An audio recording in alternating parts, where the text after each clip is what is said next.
बच्चों, आज हम एक बुक है आपकी बीएससी फर्स्ट ईयर में, आप देख लीजिए, आपकी स्क्रीन पे दिखाई दे रही होगी। कृष्णा पब्लिकेशन की बुक है एलजेब्रा एंड टिक्नोमेट्री, जिसे हम आज से स्टार्ट करने वाले हैं। जिसमें सबसे पहले हम आपको पढ़ाएंगे टिक्नोमेट्री, फिर उसके बाद पढ़ाएंगे एलजेब्रा। तो दोनों का पोर्शन काफी अच्छा आता है पेपर में। टिक्नोमेट्री तो इसलिए पहले पढ़ाई जाती है क्योंकि बच्चों को टिक्नोमेट्री थोड़ी बहुत पीछे से आती है। आप लोगों ने 12th क्लास में पीछे पढ़ा है टिक्नोमेट्री के बारे में, लेकिन वहां की टिक्नोमेट्री और यहाँ की टिक्नोमेट्री में क्या अंतर है। बच्चा ये पूछता है कि सर टिक्नोमेट्री तो हम पढ़कर आ चुके हैं, तो वहां टिक्नोमेट्री यहाँ टिक्नोमेट्री में क्या डिफरेंस आएगा। तो वहां जो पढ़ा आपने केवल साइन थीटा या कॉस थीटा या टेन थीटा वगैरह पढ़ा, केवल थीटा ही पढ़ा। अब यदि आपसे पूछा जाए कि 12th क्लास में आपने थीटा जो था पढ़ा था, वो थीटा वहां क्या था, आप बोलेंगे सिंपल सा सर एंगल था। अब वो एंगल कैसा था, यहां पर इसके बारे में बताया जाएगा कि बीएससी में एंगल क्या था।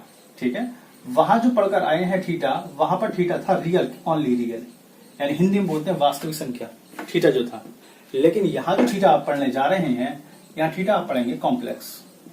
वहां थीटा और यहाँ थीटा में अंतर आया। ठीक है, अब जो हम बीएससी की जो टिक्नोमेट्री होती है मेनली, बच्चों को ये नहीं पता कि बच्चा टिक्नोमेट्री पढ़ रहा है, लेकिन बच्चों को ये नहीं पता कि टिक्नोमेट्री हम क्या पढ़ रहे हैं, क्यों पढ़ रहे हैं। वहां आपने जो टिक्नोमेट्री पढ़ी वो पढ़ी रियल नंबर पर, प्लेन टिक्नोमेट्री थी वो, क्योंकि यहां जो टिक्नोमेट्री पढ़ेंगे एज ए कॉम्प्लेक्स नंबर पढ़ेंगे। अभी तक आपने कॉम्प्लेक्स नंबर की टिक्नोमेट्री नहीं पढ़ी, समृद्ध संख्या जिसे हिंदी में बोलते हैं, समृद्ध संख्या की टिक्नोमेट्री नहीं पढ़ी है। तो यहां पर ये चीज देखना है बच्चों कि टिक्नोमेट्री क्या है, कहाँ इसका यूज होने वाला है, वगैरह वगैरह। बहुत कुछ सीखने को मिलेगा आपको उस वीडियो में। तो जो सबसे मैं कहूं बड़ा अहम रोल निभाती है एक थ्योरम है यूलर्स थ्योरम। Euler's theorem. आप कहेंगे कि सर सबसे पहले आपने थ्योरम स्टार्ट कर दी, तो थ्योरम सबसे पहले स्टार्ट करने की वजह यह है कि इस थ्योरम के बिना पूरी टिक्नोमेट्री का एक भी क्वेश्चन आपसे सॉल्व नहीं होगा, क्योंकि यही बेस है आपका टिक्नोमेट्री का। इसका जो स्टेटमेंट है ये 2017 में 5 नंबर में पूछी गई है। यूलर्स थ्योरम जो है, इसका स्टेटमेंट क्या है वो देखना।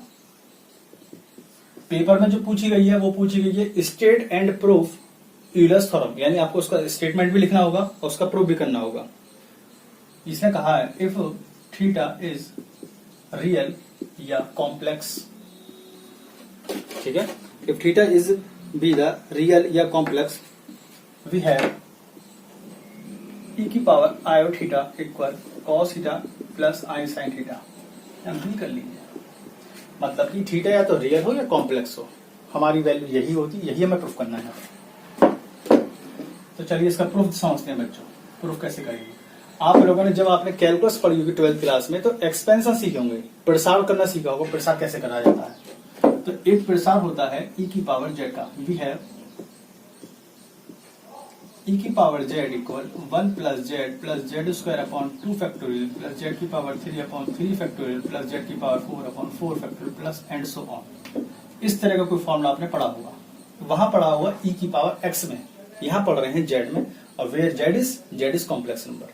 ठीक है, अब z के स्थान पर देखो, आप प्रूफ देखो, प्रूफ में क्या दिया है, e की पावर क्या दिया है, i थीटा दिया है। तो z के स्थान पर हम क्या रख देंगे, i थीटा रख देंगे। तो रिप्लेस z को किससे करेंगे, i थीटा से। तो e की power i theta equal 1 plus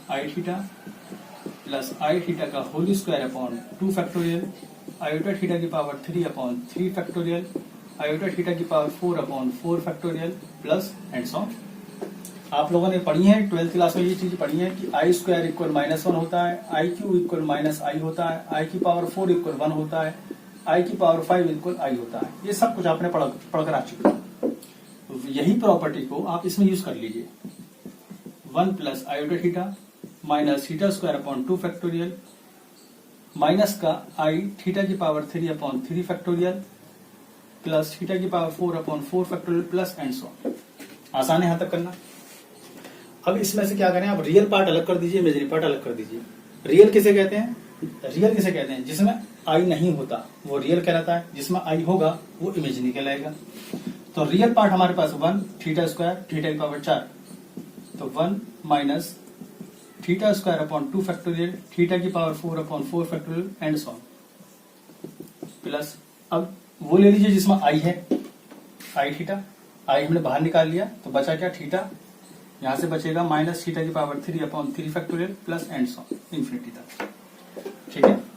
एक फॉर्मूले आप लोगों ने पढ़े थे साइन थीटा के, एक्सपेंस से पढ़े होंगे। साइन थीटा इक्वल क्या होता था, थीटा माइनस थीटा की पावर 3/3 थीटा की पावर 5/5 एंड सो। इसी प्रकार कॉस थीटा पढ़ा होगा 1 minus theta square upon 2 factorial theta की पावर 4/4 फैक्टोरियल। ये दो फॉर्मूले आपने पढ़े होंगे 12th क्लास में, जब आपने लिमिट के क्वेश्चन करे होंगे तो वहां पर पढ़े होंगे। अब जरा ध्यान से देखें, ये किसका फॉर्मूला बन गया बच्चों, ये बन गया कॉस का, और ये किसका बन गया, साइन का। तो ये हो गया हमारे पास cos theta plus iota sine theta e की पावर आई थीटा। ये होगी थ्योरम प्रूफ। 5 नंबर क्वेश्चन है, पहला क्वेश्चन। मैंने आपको जो थ्योरम कराई है 2017 में 5 नंबर की आई है, जिसका स्टेटमेंट आपको याद कर जाना है, ये स्टेटमेंट कहलाएगा। ठीक है, और ये इसका छोटा सा प्रूफ हो गया। अब इससे हम आगे के क्वेश्चन ड्राइव करेंगे कि क्वेश्चन कैसे बनता है। कि जो फॉर्मूले आपने सीखे हैं 12th क्लास में क्या था कि ऑलरेडी फॉर्मूला दिया हुआ होता था, आपको उसको बस लगाना होता था। यहाँ पर फॉर्मूला बनाना है, कैसे बनाएंगे वो देखते हैं। अब इसी में इसको 1 इक्वेशन मान लेते हैं, रिप्लेस करते हैं। रिप्लेस आई थीटा को, या सॉरी थीटा लिख दो, रिप्लेस थीटा को माइनस थीटा से, थीटा के स्थान पर माइनस थीटा लगा दो बच्चों। ई की power iota theta equal cos minus theta i sine minus theta. और ट्रिग्नोमेट्री का थोड़ा बहुत आपको याद होगा फॉर्मूला वगैरह। Cos minus theta plus cos theta होता है, और sine minus theta minus sine theta होता है। आपके पास सेकंड फॉर्मूला ये बन गया, इसको इक्वेशन नंबर 2 मान लेते हैं। ठीक है, आयोटा माइनस का एक फॉर्मूला ये हो गया और एक फॉर्मूला ये हो गया। तीसरा फॉर्मूला हम कैसे बनाएंगे, दोनों इक्वेशन को ऐड कर देते हैं। इक्वेशन 1 को इक्वेशन 2 के साथ ऐड कर दीजिए। तो ई की पावर आयोटा थीटा ई की पावर माइनस आयोटा थीटा। बच्चों जब आप इस वैल्यू के साथ ऐड करेंगे तो माइनस आई साइन से प्लस का आई साइन कैंसिल हो जाएगा, कॉस थीटा और कॉस थीटा 2 कॉस थीटा हो जाएगा। यहां से कॉस थीटा की वैल्यू निकाल लो, ई की पावर आई थीटा माइनस आई थीटा अपॉन 2। ये फर्स्ट फॉर्मूला आपके पास बन गया ट्रिग्नोमेट्री का, जिसका आगे चलकर हमें यूज करना होगा। अब क्या करें, दूसरा फॉर्मूला बनाएंगे तो इक्वेशन 1 में से इक्वेशन 2 को माइनस कर देते हैं इसमें से, यानी ई की पावर आई थीटा माइनस आई थीटा इक्वल। बच्चों अब इसमें से इसको माइनस कर रहे हैं तो कॉस से कॉस कट जाएगा, जब माइनस करेंगे तो माइनस माइनस प्लस हो जाएगा, आई साइन और आई साइन ये हो जाएंगे 2 आई साइन थीटा। ठीक है, इस 2 आई को इसके नीचे ले जाओ, ई की power iota theta minus iota theta upon 2 I equal sine theta. ये आपके पास दूसरा फॉर्मूला आ गया। ये जो फॉर्मूले हम सीख रहे हैं, जैसे कॉस थीटा का एक्सपोनेंशियल फॉर्म है, ई की पावर आई थीटा जो कहलाती है, मतलब ई की पावर में जो भी वैल्यू कहलाती है वो कहलाती है एक्सपोनेंशियल फॉर्म। जो भी ई लिखा हो, जहां भी लिखा हो एक्सपोनेंशियल फॉर्म, आपको उसकी बहुत जरूरत पड़ने वाली है, इसलिए मैंने फॉर्मूला ड्राइव कर दिए ये। अब यदि tan थीटा चाहिए, tan थीटा आपको एक्सपोनेंशियल फॉर्म में चाहिए, एक्सपोनेंशियल फॉर्म मतलब ई की फॉर्म में चाहिए, तो tan थीटा आपने पढ़ा है क्या होता है, sine theta upon cos theta होता है। साइन की वैल्यू रख दो, आई थीटा माइनस आई थीटा अपॉन 2 आई अपॉन कॉस की वैल्यू रख दो, ई की पावर आई थीटा ई की पावर माइनस आई थीटा अपॉन 2 से 2 कट गया तो 1 अपॉन आई ई की पावर आई थीटा माइनस आई थीटा अपॉन ई की पावर आई थीटा माइनस आई थीटा। ये आपके पास tan की वैल्यू आ गई। ठीक है, आप एक बार इसका स्क्रीनशॉट ले लीजिए।